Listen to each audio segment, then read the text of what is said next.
Hey scientists, it's Jessica Power with Kansas City Public Schools, and I'm one of the science curriculum coordinators.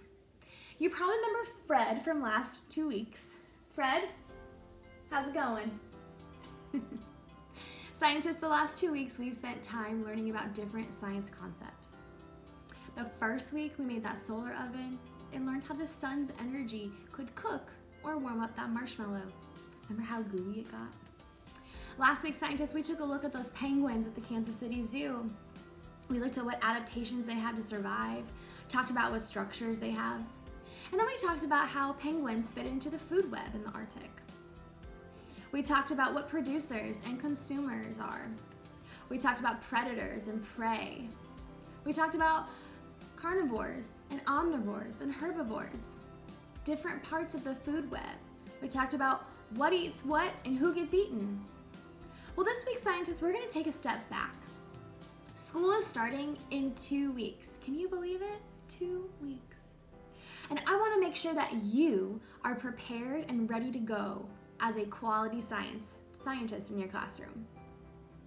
So this week, we're going to read a book. Maybe you've read it, maybe you haven't. It's called Ada Twist, Scientist. And we're going to learn about how Ada, this young scientist, learns about the things around her. How she asks questions, how she makes observations, how she studies and finds out, the curiosity that she has to learn new things. That's going to be you this year, scientists. You'll get that opportunity. And next week, we're going to talk about some more skills that scientists have. We'll talk about data and analysis. We'll talk about how do we record data. What does data mean? Why do we need it? And we'll talk about the importance of writing in science. Why all scientists are writers, because they have to be. Or else how else would we know, as humans on the earth, that plants need water and sunshine to grow? We know that because at some point in time, a scientist made an observation, recorded that observation, and then usually in writing, communicated out to let people know. So let's get into our book, Ada Twist, Scientist. We're going to learn about this young scientist. We're going to learn how she became such the scientist she is. Ada Marie, said not a word till the day she turned 3. She bounced in her crib and looked all around, observing the world, but not making a sound. She learned how to climb and made her big break, with a trail of chaos left in her wake. She ran through the day, chasing each sound in sight, and didn't slow down till she conked out at night. So much energy. Her parents were frazzled, but tried not to freak, as Ada grew bigger and still did not speak. Clearly, young Ada, with lots in her head, would have something to say when it ought to be said. That's just what happened when Ada turned 3. She tore through the house on a fact-finding spree and climbed up the clock just as high as she could. Her parents yelled, "Stop!" as all good parents would. Ada's chin quivered. She tried not to cry. She took a deep breath and simply asked, "Why?" Have you ever asked why? Someone tells you not to do something, or someone says something and you're like, why? That's being a scientist. Why does it tick? Why does it talk? Why don't we call it a granddaughter clock? Why are the pointy things stuck to the nose? Why are there hairs up inside of your nose? She started with why, then what, how, and when. And by bedtime, she came back to why once again. She drifted to sleep as her dazed parents smiled at the curious thoughts of their curious child, who wanted to know what the world was about. They kissed her and whispered, "You'll figure it out." Look at all those questions she's asking. More questions. Her parents kept up with their high-flying kid, whose questions and chaos both grew as she did. Oh my goodness, do you see all these questions? She's got a turtle, all the broken eggs. Over here we have some planets. She's curious.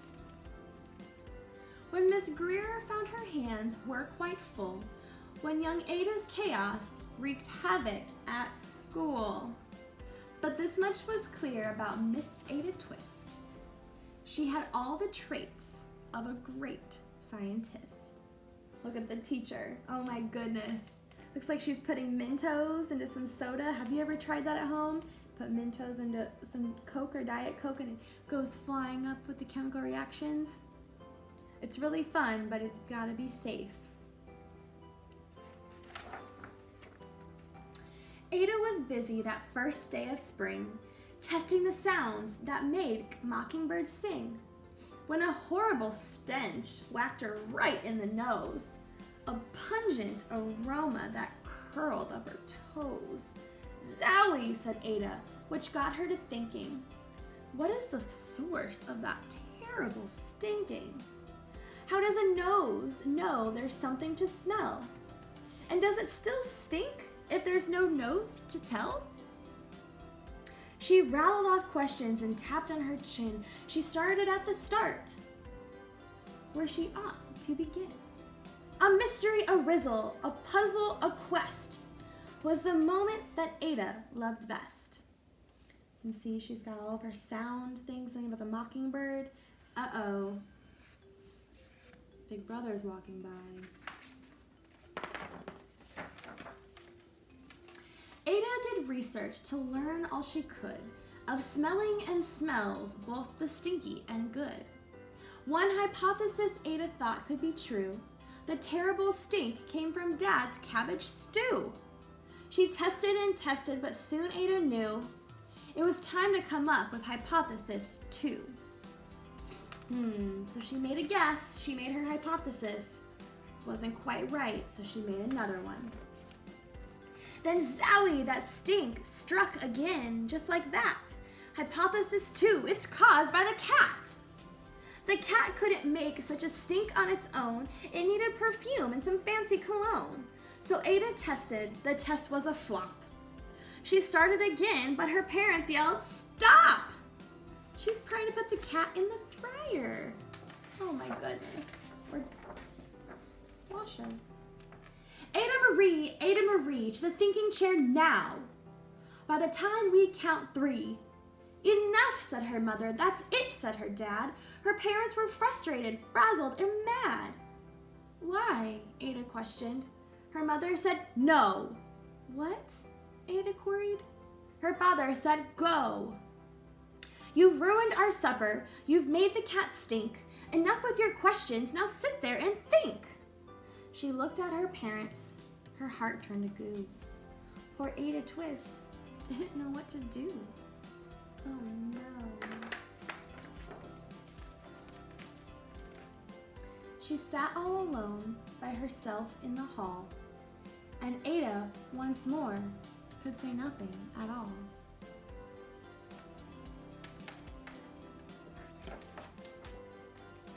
And so Ada sat, and she sat, and she sat, and she thought about science, and Stu, and the cat, and how her experiments made such a big mess. Does it have to be so? Is that part of success? Are messes a problem? And while she was thinking, what was the source of that terrible stinking? Ada Marie did what scientists do. She asked a small question, and then she asked 2. And each of those led to 3 questions more, and some of those questions resulted in 4. As Ada got thinking, she really dug in. She scribbled her questions and tapped on her chin. She started at why, and then what, how, and when. And at the end of the hall, she reached why once again.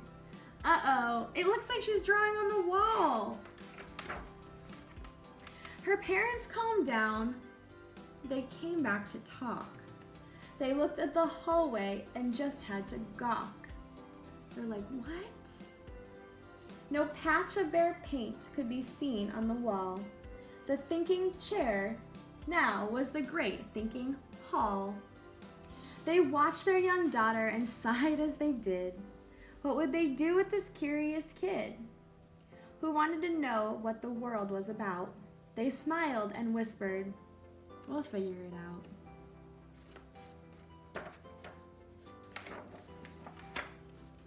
And that's what they did, because that's what you do when your kid has a passion and a heart that is true.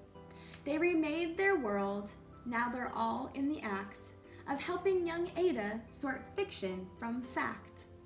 She asked lots of questions. How could she resist? It's all in the heart of a young scientist.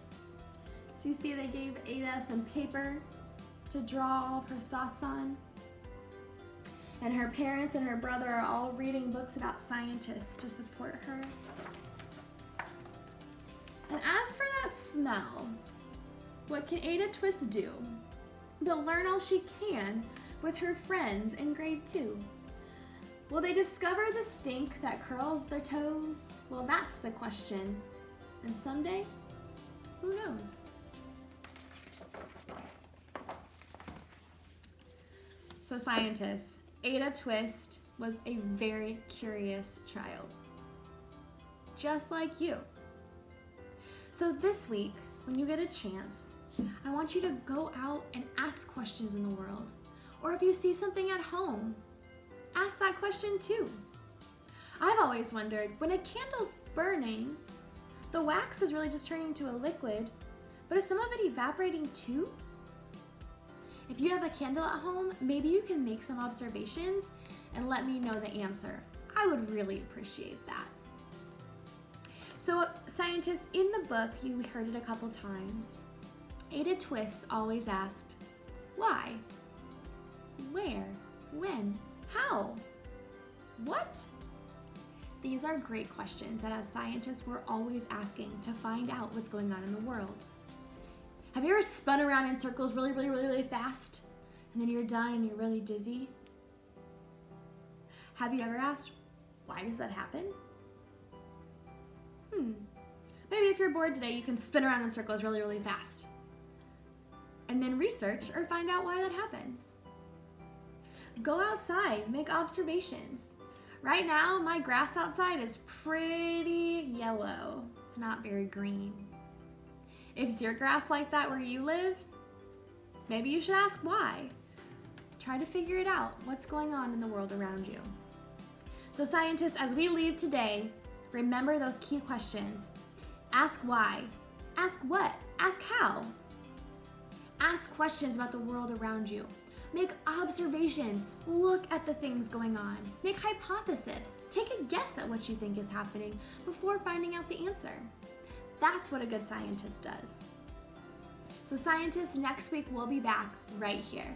We'll talk about data, we'll talk about analyzing data, and how scientists use writing to communicate out their data so that everybody in the world knows what their findings are.